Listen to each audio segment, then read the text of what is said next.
Hope TV ప్రేక్షకులకు యేసుక్రీస్తు నామములో వందనములు శుభములు. ఈరోజు ఈ ఎపిసోడ్ వింటున్నారంటే ఖచ్చితంగా ఇది దేవుని ప్రణాళికలో భాగమే. పదండి చూద్దాం. మనము అపోస్తుల కార్యముల నుంచి ఆధ్యాత్మికమైన విషయాలు, పరిశుద్ధాత్మ కార్యాల గురించి కూడా తెలుసుకొని ఈరోజు ఇంకా విశ్వాసంలో బలపడుతూ వచ్చాం. ఈరోజు దేవుని యొక్క పిలుపుకు మనం ఏ విధంగా విధేయత చూపించాలి అనే విషయాన్ని మనం తెలుసుకోబోతా ఉన్నాం.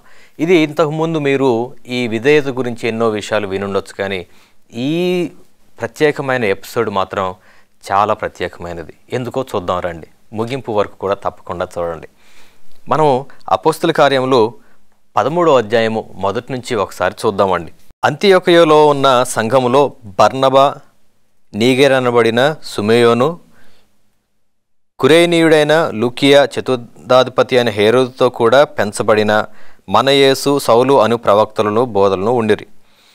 వారు ప్రభువును సేవించుచు ఉపవాసము చేయుచుండగా పరిశుద్ధాత్మ నేను బర్నబాను, సౌలును పిలిచిన పని కొరకు వారిని నా కోసం ప్రత్యేకపరచడని చెప్పని చెప్తా ఉన్నారు. ఇక్కడ దేవుని పిలుపు కోసము ప్రత్యేకపరచాలి. ఒక వ్యక్తి లేదా ఒక గ్రూప్ ఆఫ్ పీపుల్ దేవుని పని కోసం ప్రత్యేకపరచబడడం అనేది చాలా ప్రాముఖ్యమైన విషయం. ఈరోజు నేనున్నాను లేదా ఒక వ్యక్తి సేవ కోసం వస్తున్నారు అని అంటే అతను ప్రత్యేకపరచబడాలి. ప్రత్యేకపరచబడడం అంటే ఏంటి? సింపుల్గా ఒక మాట చెప్తా. అందరికంటే మనం వ్యత్యాసంగా ఉండడం అండి ప్రత్యేకపరచబడడం అంటే. ఎందులో? పాపం విషయంలోను, అన్నపానముల విషయంలోను, ఈవెన్ మన వేషధారణ విషయంలోను, మాట విషయంలోను, ప్రతి చోట కూడా మనం ప్రత్యేకించబడిన వాళ్ళుగా ఉండాలి. ఎందుకు అనంటే మన పని ప్రత్యేకమైనది, మన దేవుడు ప్రత్యేకమైన దేవుడు. ఇక్కడ బర్నబాని, సౌలును అనగా పౌలును ప్రత్యేకపరచండి అని చెప్పినప్పుడు అక్కడున్న సంఘము వారు ఏం చేస్తున్నారండి? ఉపవాసం ఉండి వారి కోసం ప్రార్థన చేస్తూ ఉన్నారు. ఉపవాసం ఉండి మరీ ప్రార్థన చేయాల్సినంత అవసరత ఏముంది? ఎప్పుడైనా ఆలోచించారా? సరే, ఒక మిషన్ ట్రిప్, మనకు ఒక చర్చ్ ఉంది.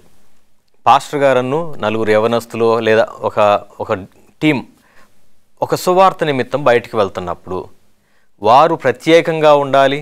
అక్కడ జరిగే ఆరాధన ప్రత్యేకంగా ఉండాలి. అక్కడ జరిగే సువార్త అంతా కూడా గొప్పగా జరగాలని ఉపవాసం ఉండి ప్రార్థన చేస్తున్నామా? ప్రత్యేకపరచబడితేనే మార్పు అనేది జరుగుతుంది. అందరిలాగా మనం ఉండి అప్పటికప్పుడు వెళ్ళి వాక్యం చదివి చెప్తే దానివల్ల ఉపయోగం లేదు, జరగదు కూడా. ఎందుకనంటారా?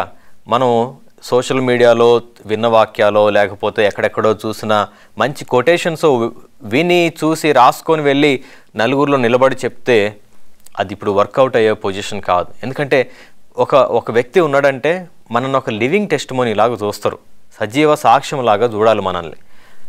అప్పుడు నేను దినమంతా కూడా వేరే అల్లరి పనులు, అంతా కూడా చెడ్డ పనులు, చెడ్డ మాటలు, నా జీవన విధానం అంతా కూడా చెడుతోటే నిండిపోయి ఉంది.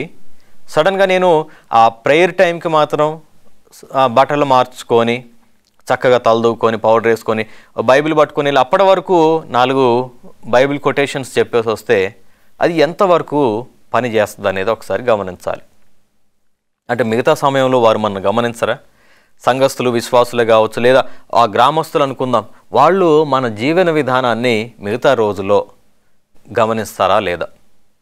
సో ఒక సేవకుడు కానీ, ఒక క్రైస్తవ విశ్వాసి కానీ లోకానికి ఒక మంచి ఎగ్జాంపుల్గా ఉండాలి. వాళ్ళని చూసినప్పుడు లోకస్తులందరూ కూడా వీరెందుకు ప్రత్యేకంగా ఉంటున్నారు అనే ఆలోచన వారిలో కలగాలి. ఈవెన్ బట్టల దగ్గర నుంచి, బట్టల గురించి మాట్లాడితే అది పెద్ద కాంట్రవర్సీ ఈ రోజుల్లో. అది ఎంత భయంకరమైన కాంట్రవర్సీ అని అంటే, చిన్న బట్టలు వేసుకోవద్దు అని అంటే మా ట్రెడిషన్ అంటారు, లేకపోతే కల్చర్ అంటారు. ఏ కల్చర్లోనైనా సరే, ఏ ట్రెడిషన్లో అయినా సరే చిన్న బట్టలు వేసుకోవడం గురించి ఉందా? వెస్ట్రన్ కల్చర్లోనే చూడండి, మీకు ఫొటోస్ కానీ వీడియోస్ కానీ దొరికితే పాతవి బ్లాక్ అండ్ వైట్ కాలంలో చూడండి, లేడీస్ కానీ జెంట్స్ కానీ ఎవరైనా ఫుల్గా వేసుకున్నారు కింది వరకు. ఇప్పుడు ఇప్పుకొని తిరుగుతున్నారు కాబట్టి వాళ్ళు గొప్ప కల్చర్ అని చెప్పని మనం అనుకోవాల్సిన అవసరం, వాళ్ళని ఫాలో అవ్వడం ఇది కాదండి.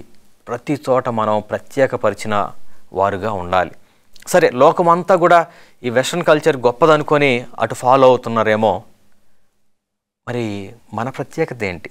లోకంతో మనం కూడా మనకంటూ ప్రత్యేకత ఏమీ లేదా?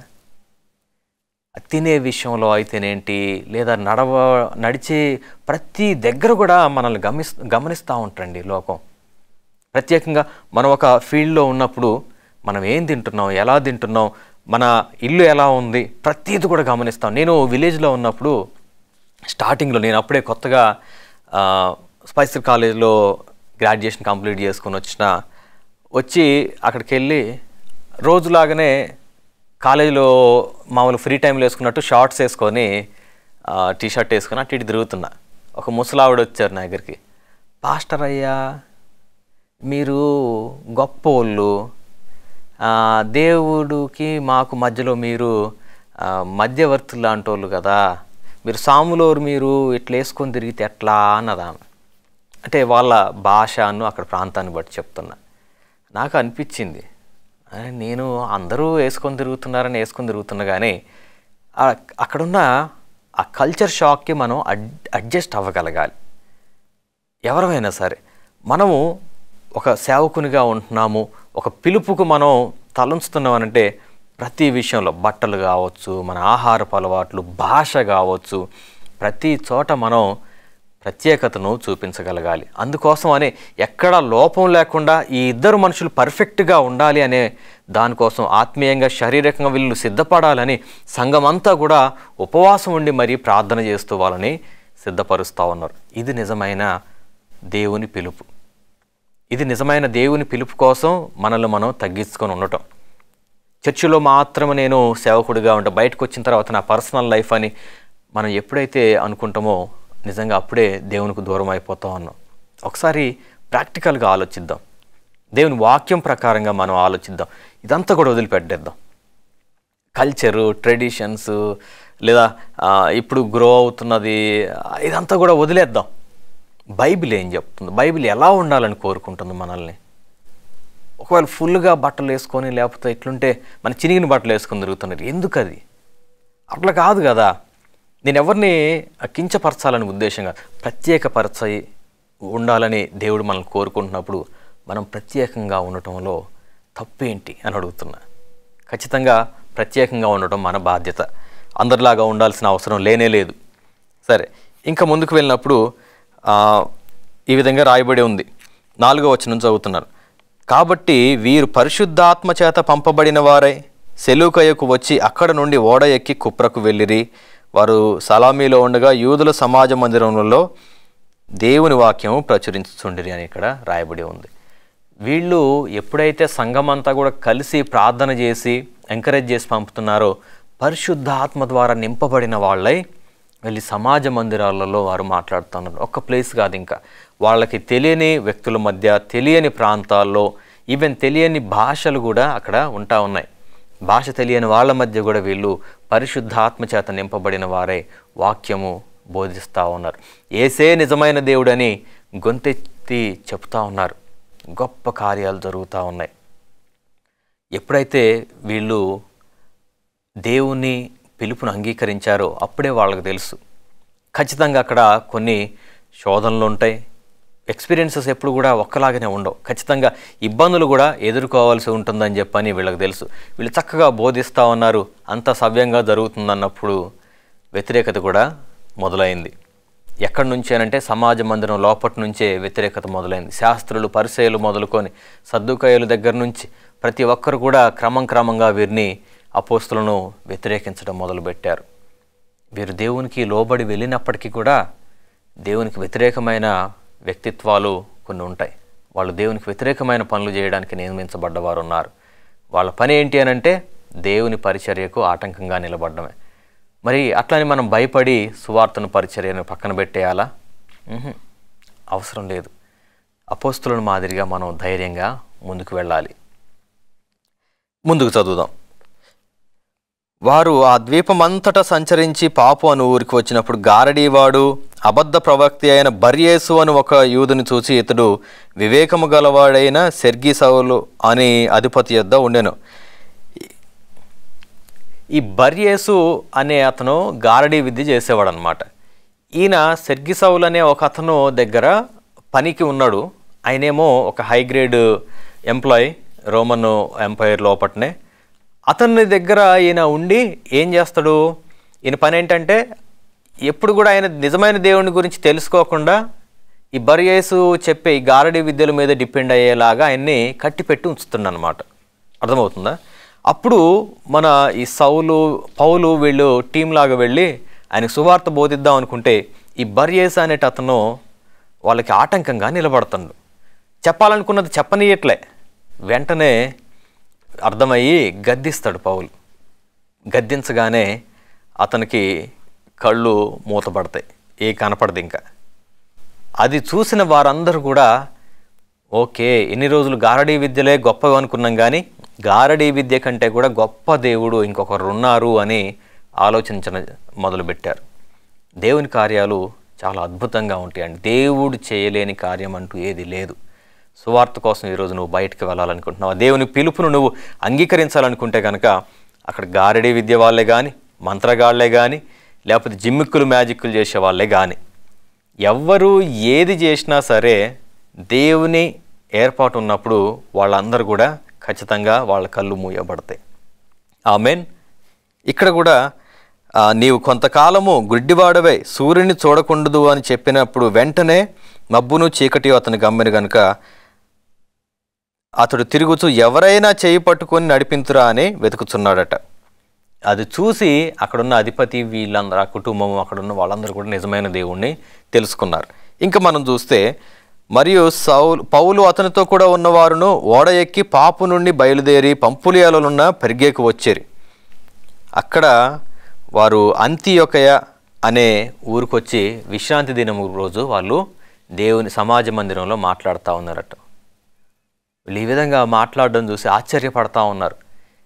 దేవుని పిలుపుకు లోబడ్డప్పుడు పరిశుద్ధాత్మ ద్వారా వాళ్ళు ప్రేరేపించబడి గొప్ప గొప్ప అసలు దేవుని గురించి పూర్తి జ్ఞానం లేనప్పటికి కూడా దేవుడు వాళ్ళను ఉపయోగించుకొని, వాళ్ళు పామరులు అన్నారు ఒక దగ్గర, పౌలు గురించి కాదు మిగతా వాళ్ళు, వీళ్ళు పామరులు కదా అన్నారు, అంటే చదువు లేని వాళ్ళు కదా అనుకున్నారు. కానీ వాళ్ళు మాట్లాడే విధానం చూసి కూడా ఇంత గొప్ప జ్ఞానం ఎక్కడది వీళ్ళకి అనుకున్నారు. ఈరోజు నాకు చదువు లేదు, నాకు అది ఆ ఇబ్బంది ఈ ఇబ్బంది, నాకు ట్రైనింగ్ లేదనుకుంటున్నావు. నో నో నో నో అవేమీ అవసరం లేదు. ఒక్కసారి దేవుని పరిచర్యలో నేను ఉండాలి అనే నిర్ణయం నువ్వు తీసుకుంటే పరిశుద్ధాత్మ దేవుడే మోషేకి చెప్తా ఉన్నారు, నీ నోటికి నేను మాటగా ఉంటాను, నా మాటలు నీ నోటిలో ఉంచుతాను, వెళ్ళు అంటున్నారు. సో అట్లా వెళ్ళబట్టే 40 సంవత్సరాలు ఇశ్రాయేలీలందరినీ కూడా నడిపించగలిగారు. ఈరోజు నువ్వు కూడా ఒక మోషే విధంగా, మోషేలా దేవుడు నిన్ను వాడుకోబోతా ఉన్నారు. కేవలం నీ నుంచి ఆశపడేది దేవుడు ఏంటంటే విల్లింగ్ హార్ట్. నీవు నీ హృదయాన్ని కంప్లీట్గా దేవుని పిలుపు కోసం సమర్పించాలని ఆయన ఆశగా ఎదురు చూస్తున్నారు. ఇంకా కొంచెం ముందుకు చదువుదాం. 13వ అధ్యాయము 44వ వచనం నుంచి చదువుతున్నానండి. 13వ అధ్యాయం 44వ వచనం. మరుసటి విశ్రాంతి దినమున దాదాపుగా ఆ పట్టణమంతయు దేవుని వాక్యం వినుటకు కూడి వచ్చును. యూదులు జనసమూహమును చూచి మత్సరముతో నిండుకొని దూషించుచు పౌలు చెప్పిన వాటికి అడ్డము చెప్పిరి. అప్పుడు పౌలు బర్నబాయు ధైర్యంగా ఇట్లనిరి, దేవుని వాక్యము మొదట మీకు చెప్పుట ఆవశ్యకమే, అయినను మీరు దానిని త్రోసివేసిరి. మిమ్మును మీరే నిత్యజీవమునకు అపాత్రులుగా ఎంచుకొనవద్దు గనుక ఇదిగో నేను అన్యాయ జనుల యొద్దకు వెళ్ళుచున్నాను అని చెప్తా ఉన్నారు. ఇక్కడ వాళ్ళకి ఎంత ధైర్యం ఉందో చూస్తున్నారా? వద్దు అన్న దగ్గర కూడా సువార్త చేస్తున్నారు. వాళ్ళు కొట్టినా సరే నేను సువార్త చేస్తా అని డిసైడ్ అయ్యారు. వాళ్ళు చంపినా సరే మాకు ఇబ్బంది ఏం లేదు, సువార్త చేస్తా అని డిసైడ్ అయ్యారు. ఎంతకాలం అని భయపడతామండి? ఎవరో ఏదో అంటారని, ఎవరో ఏదో చేస్తారని భయపడుతూ ఒక మూల కూర్చుంటే మన జీవితానికి అర్థమే ఉంది. ఖచ్చితంగా మనం ఒక స్టాండ్ తీసుకోవాల్సిందే. మనం నిర్ణయం తీసుకొని దేవుని పరిచర్య నిమిత్తం బయటికి రావాల్సిన సమయం వచ్చేసింది. ఇంకా కొంచెం ముందుకు చదువుతాం. అప్పుడు పౌలు బర్నబాయు ధైర్యంగా ఇట్లా అంటున్నారు, దేవుని వాక్యం మొదట మీకు చెప్పుట ఆవశ్యకమే, కానీ మీరు భూదిగంతముల వరకు రక్షణార్థముగా ఉండునట్లు నిన్ను అన్యజనులకు వెలుగుగా ఉంచి ఉన్నాను అని ప్రభువు మాకు ఆజ్ఞాపించారు అని కూడా వీళ్ళు గొప్ప స్టేట్మెంట్ ఇస్తున్నారు. దేవుడు ఏం చెప్పారట, అన్యజనులకు వెలుగుగా మీరు ఉండాలని వాళ్ళకి చెప్పిన మాటని చాలా స్ట్రిక్ట్గా ఫాలో అవుతున్నారు. మీరు ఎందుకు వచ్చి సువార్త చేస్తున్నారంటే సమాధానం ఇదే, అన్యజనులకు వెలుగుగా ఉండటం కోసం సువార్త చేస్తున్నా. ఇంకేం అవసరంలా మనకి ఆస్తుల సంపాదన కోసం అండి సువార్త చేసేది, లేకపోతే గొప్ప పేరు కోసం ప్రతిష్టల కోసం అండి సువార్త చేసేది? చాచా కానే కాదండి. సువార్థికుల్లో నేనున్నా. ఇప్పుడు నేను జాబ్ చేసుకోవాలనుకుంటే చేసుకోవచ్చు. నాకు MSc microbiology first class marks ఉన్నాయి కాకతీయ యూనివర్సిటీ. కానీ నాకు అందులో కంటే కూడా అన్యజనులకు వెలుగుగా ఉండటంలోనే సంతోషం ఉన్నది. ఆమేన్.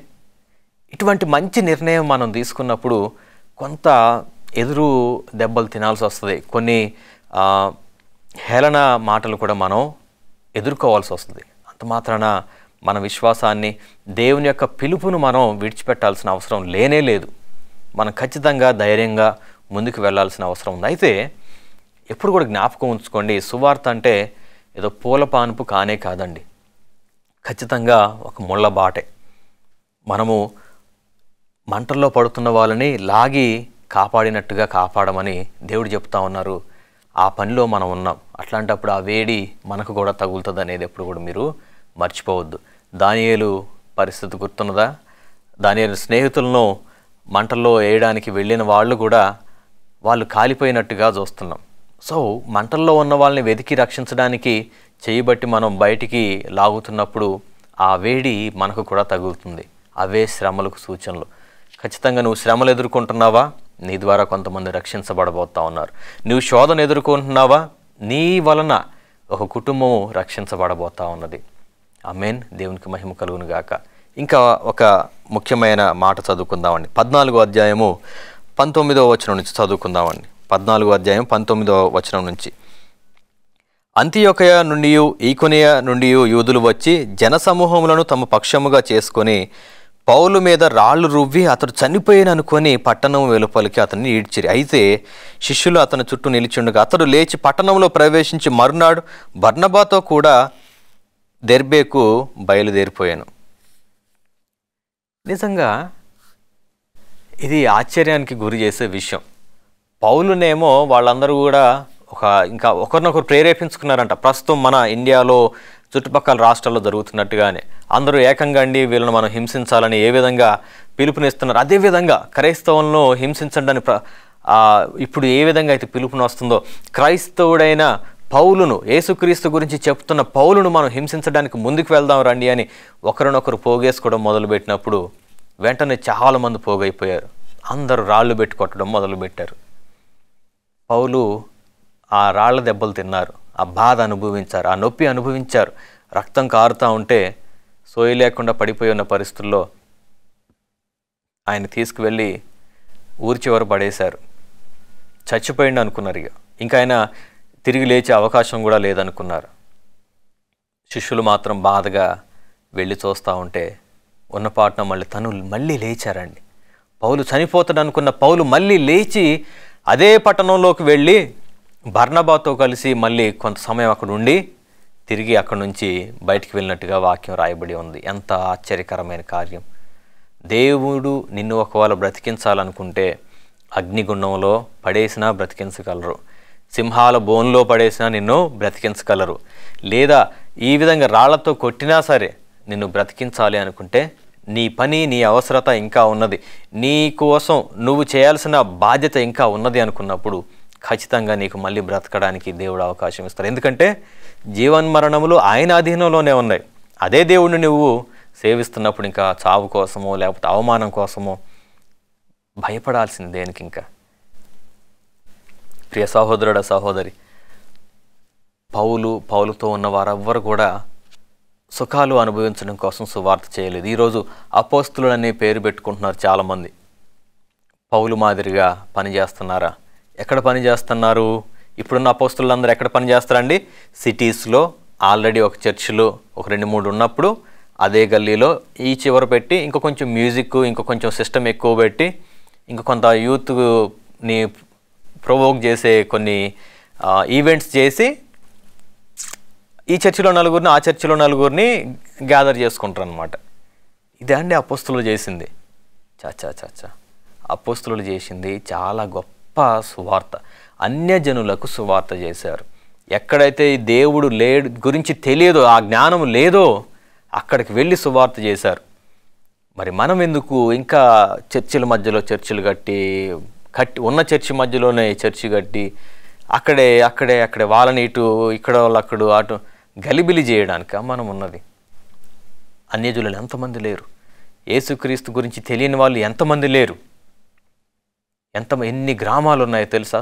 అసలు మందిరమే లేని గ్రామాలు, అసలు సువార్తే అందని గ్రామాలు ఎన్నో ఉన్నాయి. అటువంటి వాళ్ళ దగ్గరికి మనం వెళ్లకుండా ఆల్రెడీ అందిన వాళ్ళకే చెప్పిన వాళ్ళకే చెప్పి వాళ్ళని గుంజుకొని వీళ్ళని గుంజుకొని గొడవలు గలిబిలి అంతా. అది నిజమైన సువార్త కాదండి. అపోస్తులు చేసింది కానే కాదు. మనం గమనించినప్పుడు 22వ వచనం వరకు కూడా చదువుతున్నాను. 21వ వచనం, వారు ఆ పట్టణంలో సువార్త ప్రకటించి అనేకులను శిష్యులుగా చేసిన తరువాత లుస్త్రాకును ఈకోనియాకును అంతియోకయకును తిరిగి వచ్చి శిష్యుల మనసులను దృఢపరిచిరి. విశ్వాసమందు నిలకడగా ఉండవలనని అనేక శ్రమలను అనుభవించి మనము దేవుని రాజ్యంలో ప్రవేశింపవలనని వారిని హెచ్చరించారని ఇక్కడ రాయబడి ఉంది. మనము శ్రమలు అనుభవించకుండా పరలోక రాజ్యము చేరనేము అనడానికి ఈ మాట గొప్ప ఉదాహరణ. మనం అనేక శ్రమలు అనుభవించిన తరువాతనే దేవుని రాజ్యంలో ప్రవేశిస్తామనే మాట ఇక్కడ ఉంది. ఈరోజు నీ సువార్త చాలా సాఫీగా హ్యాపీగా సాగిపోతుందా? అయితే నువ్వు ప్రమాదంలో ఉన్నావేమో, గమనించుకో ఒకసారి. లేదా చిన్న వాటినే ఏదో పెద్ద నేను కూడా గొప్ప శ్రమలు ఎదుర్కొంటున్నాను, లేనిపోని వాటిని అన్నింటినీ శ్రమలు అనుకుంటున్నామా? లేకపోతే సొంత కష్టాలని పరిచర్యలో వచ్చే శ్రమలు అనుకుంటున్నామా? ఒకసారి జ్ఞాపకం చేసుకోవాలి. పరిచర్య కోసం చేసే వేరు, మన ఆశలు తీర్చుకోలేకపోవడం వేరు, మన కోరికలు నెరవేర్చుకోలేకపోవడం వేరు. అవి శ్రమలు కాదు. మనం అనుకునేవన్నీ మనకి దొరకకపోతే అది శ్రమ అనుకునే వాళ్ళం ఉన్నాం. నేను కావాలనుకున్న వెంటనే ఏదన్నా కొనుక్కోలేకపోతే అది శ్రమ అనుకుంటున్న వాళ్ళ మధ్యలో మనం ఉన్నాం. అది కాదండి. సువార్త అంటే దేవుని నామం నిమిత్తం ఎదుటి వాళ్ళ ద్వారా దెబ్బలు తినడం, దేవుని నామం నిమిత్తమే తిట్లు తినడం, దూషణ ఎదుర్కోవడం, ఎంత గొప్ప చేసినా కానీ చివరికి వాళ్ళ ద్వారా వ్యతిరేకతను ఎదుర్కోవడం, ఇది నిజమైన శ్రమ. ఈరోజు ప్రియ క్రైస్తవుడా, మనం ఎటువంటి సువార్తలో పరిచర్యలో ఉన్నాం? విశ్వాసులకి అందరికీ వర్తిస్తుందండి ఈ వాక్యం. మనం దేవుని పిలుపును అంగీకరిస్తున్నప్పుడే గుర్తు చేసుకోవాల్సింది ఏంటి అని అంటే, శ్రమలు కూడా అంగీకరించి మనం అడుగు ముందుకేసామని అర్థం. ఈ శ్రమల్లో నుంచి మనమందరం కూడా ధైర్యంగా శిష్యుల వలె, అపోస్తుల వలె ముందుకు వెళ్ళినట్లుగా దేవుని పరిశుద్ధాత్మ మనందరికీ అనుగ్రహించబడనుగాక. ఆమేన్. ప్రార్థన చేసుకుందామా మరి? సర్వసృష్టికర్తవగు మా యేసయ్య, మీకు వందనాలు. మీ నామమును ప్రచురపరచుటకై మమ్మల్ని మీరు పిలుచుకున్నందుకు మీకు వందనాలు. ఈ వాక్యం ఎంతోమంది దైవ సేవకులు చూస్తూ ఉండొచ్చు, విశ్వాసులు వారి కుటుంబాలు చూస్తూ ఉండొచ్చు. ప్రతి ఒక్కరిని నీవు ప్రేరేపించండి ప్రభువా.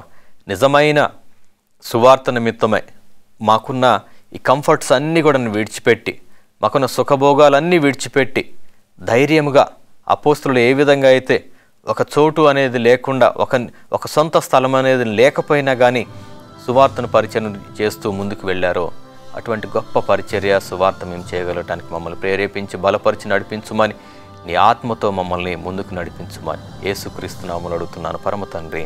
ఆమేన్.